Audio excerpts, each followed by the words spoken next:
श्रीमद्गोकुलचन्द्रे त्रिभङ्गसन्दर्शिताङ्गमाधुर्ये गोपीनयनचकोरे व्रजराजकिशोरे मतिर्मेस्तु पुष्टिमार्गीय सर्वज्ञः करुणारसपूरितः श्रेष्ठफलप्रदाता च तस्मै श्रीगुरवे नमः। प्रिय वैष्णवो, શ્રીમદ ભાગવતજીના 10મા સ્કંદનો 5મો અધ્યાય એને જ્યારે શ્રી મહાપ્રભુજીએ સુબોધિનીજી લખી તો એની કારિકામાં આપશ્રી ખૂબ સુંદર આજ્ઞા કરે છે મહાપ્રભુજી। આપશ્રી આજ્ઞા કરે છે કે સ્વભાવસ્ય અન્યથા ભાવો ન વૈ શક્ય કથંચન અતઃ ત્રિવધ જીવેષુ ત્રિવધા ભગવત। મહાપ્રભુજી શું આજ્ઞા કરે છે પ્રિયજનો કે સ્વભાવનું બદલાવવું ક્યારેય શક્ય નથી। મહાપ્રભુજી આજ્ઞા કરે છે એટલે અતઃ ત્રિવિધ જીવેષુ ત્રિવિધા ભગવત કૃતિ, એટલે પ્રભુએ 3 પ્રકારના જીવો માટે 3 પ્રકારની લીલાઓ કરી। ઠીક છે, આવા સિમ્પલ સમજાઈ ગઈ આપણને, પણ હવે 3 પ્રકારના જીવો કયા એ પ્રશ્ન આવે છે, તો એના ઉપર આપણે આજે ચર્ચા કરવાના છીએ। તો પ્રિયજનો, 3 પ્રકારના જીવ સાત્વિક, રાજસ અને તામસ, આ 3 પ્રકારના ભક્તો કે જીવો હોય છે સંસારમાં। આનો બહુ સુંદર વર્ણન ભગવદ્ ગીતા આદિમાં આપણને મળે છે, પણ પુષ્ટિમાર્ગીય રીતે અને એક જેમ આપણા આચાર્ય આગે કરી છે શુદ્ધ પુષ્ટિના રીતે આના અર્થ શું થાય છે એની આપણે આજે અહીંયા ચર્ચા કરવાના છીએ। સાત્વિક, રાજસ અને તામસ, જેમ મેં કીધું કે મહાપ્રભુજીએ શું આગે કરી કે સ્વભાવનું બદલાવવું ક્યારેય શક્ય નથી। જો પ્રિયજનો, લવિંગ આવે, લવિંગ એને તમે છે ને 6 મહિના ફ્રીજમાં રાખો, 8 મહિના ફ્રીજમાં રાખો, છતાં તમે જ્યારે ફરી એને બહાર કાઢો છો ને ફ્રીજમાંથી, તમને છે ને એ તમારા શરીરની અંદર જઈને એ ઠંડક નથી કરવાની, એ તો ગરમાટો જ કરશે। એ કારણ કે એનો સ્વભાવ ગરમ છે, એની પ્રકૃતિ ગરમ છે, એટલે તમે કેટલા પણ યત્નો કરી લો પણ લવિંગ પોતાનો સ્વભાવ એવી જ લવિંગની વાત નથી કરતો, પણ બધા જ ભૂત અને બધા જ લોકો માટે આ વાત લાગુ પડે છે કે સ્વભાવ બદલાવવું ક્યારેય શક્ય નથી। એટલે પ્રભુ એટલા કૃપાળુ આપણા કે આપણે બદલાવતા શક્ય નથી, તો પ્રભુ પોતે બદલાય છે। પ્રભુ સાત્વિક, રાજસ અને તામસ આ 3 પ્રકારના જીવો માટે 3 પ્રકારની લીલાઓ કરે છે। તો આ વાત આપ બધા સમજી ગયા હશો। તો હવે આપણે ચર્ચા કરીશું અહીંયા કે સાત્વિક ભક્ત કોણ હોય છે, રાજસ ભક્ત કોણ હોય અને તામસ ભક્ત। આ બધાને સમજાવવા માટે એક અમુક ફોર્મ્યુલા જેવા છે। જો તમને કહું કે સૌપ્રથમ આપણે ચિંતન કરીશું તામસ ભક્તોનો, તો તામસ માટે કહેવાયું છે કે તામસાહ પરનિંદકાહ અર્થાત દેવનિંદકાહ, રાજસઃ વિક્ષિપ્તાહ અને સાત્વિકાહ આત્મનિંદકાહ। રાજસ ભક્તો કોણ હોય, તામસ ભક્તો કોણ હોય કે જે બીજાઓની નિંદા કરે, અર્થાત પ્રભુની પણ નિંદા કરી દે। રાજસ કોણ કે વિક્ષિપ્ત હોય, એ સ્થિર નહીં હોય, આમ ડચુપચું હોય। અને સાત્વિક ભક્ત કોણ કે આત્મનિંદકા, જે આત્મચિંતન કરે। આ સિમ્પલ લક્ષણો આ ભક્તોના થયા। હવે સૌ પ્રથમ પ્રિયજન આપણે બધા તામસ ભક્તોની ચર્ચા કરીશું કે તામસ કોણ હોય છે। જેમ મેં આ બધાને કીધું કે તામસ ભક્તો એ પરનિંદકા, દેવનિંદકા। તામસ ભક્તો પ્રિયજનો આવા હોય છે ને કે એ લોકો હઠ પ્રધાન હોય છે, એ લોકોમાં હઠ બહુ હોય, હઠ હોય અને જ્ઞાન રહિત આ લોકો હોય છે। વેદ શાસ્ત્રોનું જ્ઞાન આ પ્રકારના ભક્તોને નથી હોતું। આ પ્રકારના ભક્તો મુગ્ધ હોય છે અને લોક અને વેદની મર્યાદાનું ઉલ્લંઘન આ લોકો કરતા હોય છે, પ્રભુ પ્રાપ્તિ માટે કરતા હોય છે, એ વાત જુદી છે। તો હવે તમે જુઓ, દાલીલાના પદોમાં આવે છે કે પ્રભુએ જ્યારે ગોપીઓનો માર્ગ રોક્યો તો ગોપીઓ પ્રભુને કહે છે કે ઠાલે ઠૂલે ફિરત હો ઓર નહીં કછું કામ, બાટ ઘાટ રોકત ફિરો આનંદ માનત શ્યામ। ગોપીઓ શું કહે છે, હે પ્રભુ આપ તો ઠાલા ઠૂલા ફરો છો, અર્થાત આપને બીજો કોઈ કામ નથી, આપ નવરા છો, એટલે અમને બધાને આપ હેરાન કર્યા કરો છો।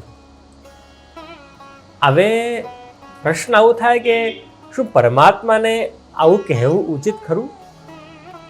પણ હા વૈષ્ણવ, તામસ ભક્તો આવું કરતા હોય છે, કારણ કે એ લોકોમાં જ્ઞાન નથી હોતું. એટલે તમે જુઓ તો ભાગવતજીમાં રાસલીલા પર્યંતની જે બધી જ લીલાઓ છે દશમસ્કંદની, એ બધી મહાપ્રભુજીએ તામસ પ્રકરણ એનું નામ આપ્યું છે. મહાપ્રભુજીએ પણ દશમસ્કંદને તામસ, સાત્વિક અને રાજસ આમ ઇત્યાદિ વિભાગોથી મહાપ્રભુજીને વિભાજિત કર્યા છે. તો મહારાસ પર્યંતની જે પણ લીલાઓ છે પ્રિયજનો, એ બધી તામસ પ્રકરણની લીલાઓ છે. એટલે એવા ભક્તો જે બધી પ્રભુની લીલાઓ છે, જે વ્રજવાસીઓ પ્રાયઃ કહી શકાય કે એ લોકો છે ને પહેલા તામસ ભક્તો હતા. તમે બીજું ઉદાહરણ આપું કે તમે ગોપી ગીત જુઓ. ગોપી ગીતનો બીજો શ્લોક એવું કહે છે કે શરદ ઉદાશયે સાધુ જાત સત સરસી જોદર શ્રી મૃષા દૃષા સુરત નાશ તે શુલ્ક દાસિકા વરદ નિઘ્નતો નેહ કિમ વધ. ગોપીઓ શું કહે છે પ્રભુને કે અરે પ્રભુ, આપ અમારું વધ કેમ કરો છો? વરદ નિઘ્નતો નેહ કિમ વધ. હે પ્રભુ, અમને દર્શન નહીં આપીને શું આ અમારું વધ નથી કરતા આપ?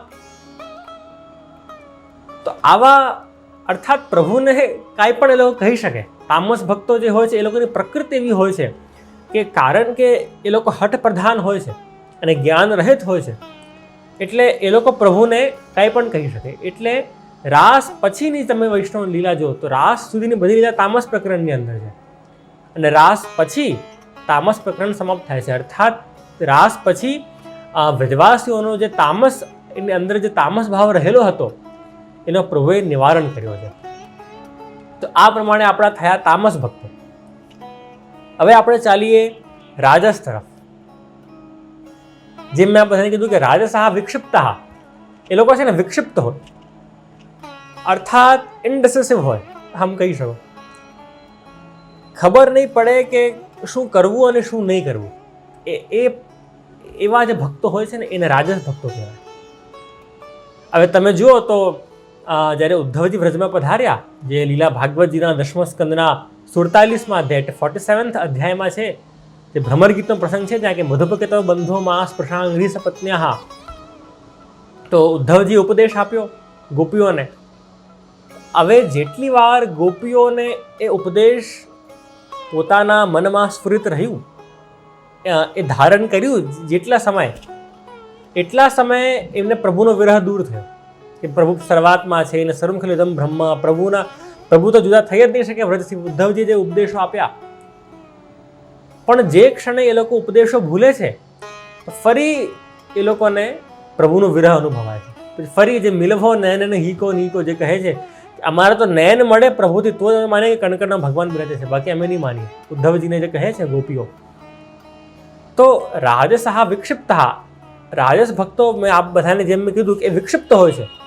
મનની ચંચલતા, શરીરની અસ્વસ્થતા વગેરે આ ગુણના કારણે હોય છે. તો રાજસ ભક્તો આવા હોય છે. એક વાર્તા જે વસ્તુવાન વૈષ્ણવની વાર્તામાં આવે છે, રસખાનજીની વાર્તા, એના પણ તમે ભાવ પ્રકાશમાં જુઓ તો એ તામસ, એ રાજસ પ્રકારના ભક્ત હતા, જેની આપણે હમણાં ચર્ચા કરતા હતા રાજસ ભક્તોની.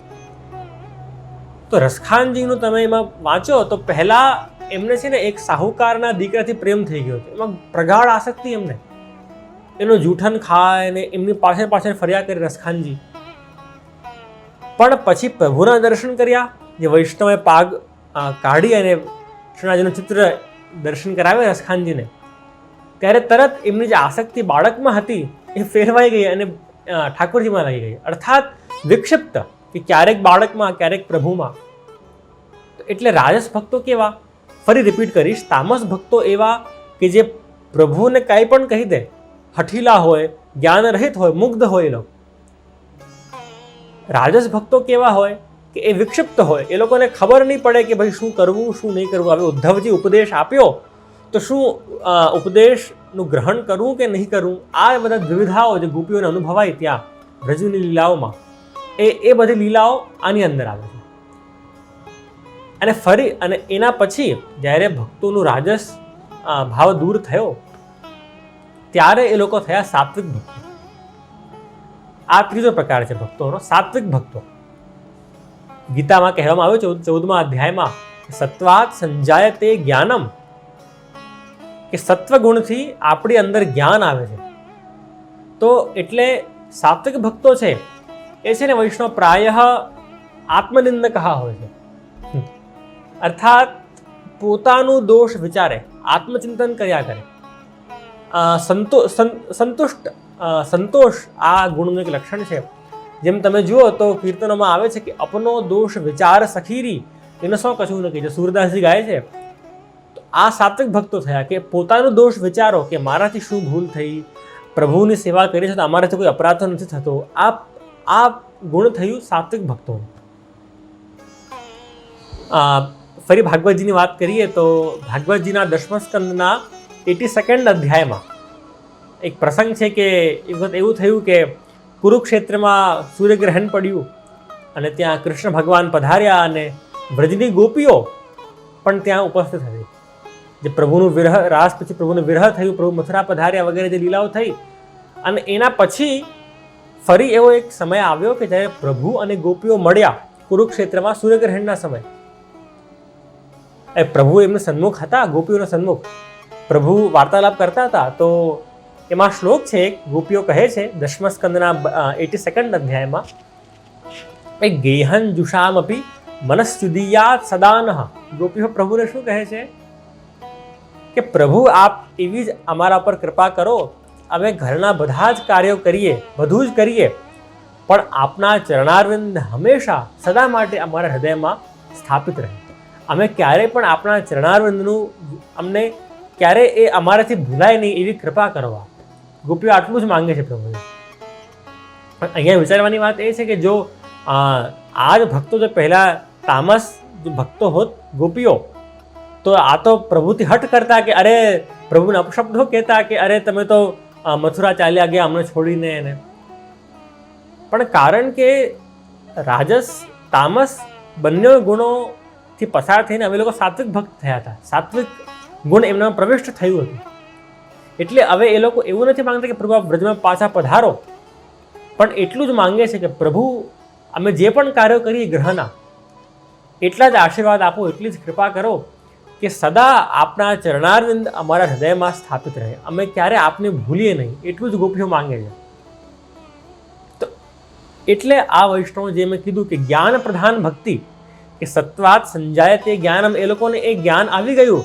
કૃષ્ણ સર્વાત્મા છે, કણ કણમાં ભગવાન છે, એટલે એ લોકોએ પ્રભુના હૃદયમાં સ્થાપિત કરવાની એ લોકોએ પ્રભુને વાત કરી છે. તો આ પ્રમાણે પ્રિયજનો 3 પ્રકારના ભક્તો થયા. ફરી રિપીટ કરીશ, તામસ ભક્તો એટલે કોણ કે પરનિંદકા, દેવનિંદકા, જે દેવતાની નિંદા કરી દે, પ્રભુની નિંદા, પ્રભુને કાંઈ પણ કહી દે કે ભાઈ તમે તો નવરા છો ને ઠાલી ઠૂલે ફિરે તો હો ઓર નહીં કછું કામ વગેરે વગેરે. તામસ આ થયા. રાજસ કયા કે જે વિક્ષિપ્તા, એ લોકો વિક્ષિપ્ત રહે. જેમ મેં ઉદ્ધવજીનો આપણે પ્રસંગ કીધો કે ગોપીઓને ઉદ્ધવજીના સંદેશો સારા પણ લાગે છે અને નથી પણ લાગતા, વિક્ષિપ્ત રહે છે રાજસ ભક્તો. અને સાત્વિક ભક્તો જે ત્રીજી કેટેગરી છે એ આત્મનિંદકા, એ આત્માવલોકન, એ આત્મચિંતન કરતા હોય છે. અને એટલે આ પ્રકારના ભક્તો જ્ઞાન પ્રધાન ભક્તો હોય છે. અને સંતુષ્ટ ભક્તો આ પ્રકારના ભક્તો હોય છે. આ પ્રમાણે પ્રિયજનો આપણે 3 પ્રકારના ભક્તોની ચર્ચા કરી. અને જો એટલે જ પ્રિયજનો જે નવરાત્રિના દિવસો આવે છે આપણા ત્યાં, નવવિલાસના દિવસો, એમાં તમે જુઓ તો 9 દિવસો છે. તમને વિચાર આવવો જોઈએ કે પ્રભુએ કેમ 8 નહીં કે 10 નહીં, કેમ 9 દિવસ નવવિલાસ જ આવે છે? એનું શું કારણ? તો જો આના પણ આચાર્યોએ અર્થ કર્યા કે જો 3 ગુણો સાત્વિક, રાજસ અને તામસ, અને અહીંયા પણ 3 ગુણો સાત્વિક, રાજસ અને તામસ, હવે છે ને બંને મિક્સ થાય. જેમ સાત્વિક સાત્વિક, સાત્વિક રાજસ, સાત્વિક તામસ. સાત્વિકના કેટલા પ્રકાર થયા? 3. પછી રાજસની વારી આવી તો રાજસ સાત્વિક, રાજસ રાજસ અને રાજસ તામસ થયા 6. અને હવે તામસની વારી આવી તો તામસ સાત્વિક, તામસ રાજસ અને તામસ તામસ થયા 9. એટલે આ 9 પ્રકારના ભક્તો માટે પ્રભુએ 9 વિલાસ કર્યા છે. સમજો આ વાતને. અને જો અને મુખ્ય વાત એ છે ને વૈષ્ણવ કે જ્યારે આ 9 વિલાસ પત્યા ત્યારે આવે છે દશેરાનો દિવસ, અને ત્યારે પ્રભુ જવારા ધરાવે છે. તો જવારા નિર્ગુણ ભક્તનું પ્રતીક છે. જેની તરફ આપણને બધાને જવું છે, નિર્ગુણ ભક્તિ તરફ. એ નિર્ગુણ ભક્તિ એ જવારાનું પ્રતીક, જવારા એનું પ્રતીક છે. એટલે પ્રભુ પોતાના શ્રીમસ્તક પર જવારા ધરાવે છે. કારણ કે એ સૌથી ઉત્તમ ભક્તિ કોઈ કહેવાય હોય તો નિર્ગુણ ભક્તિ કહેવાય છે.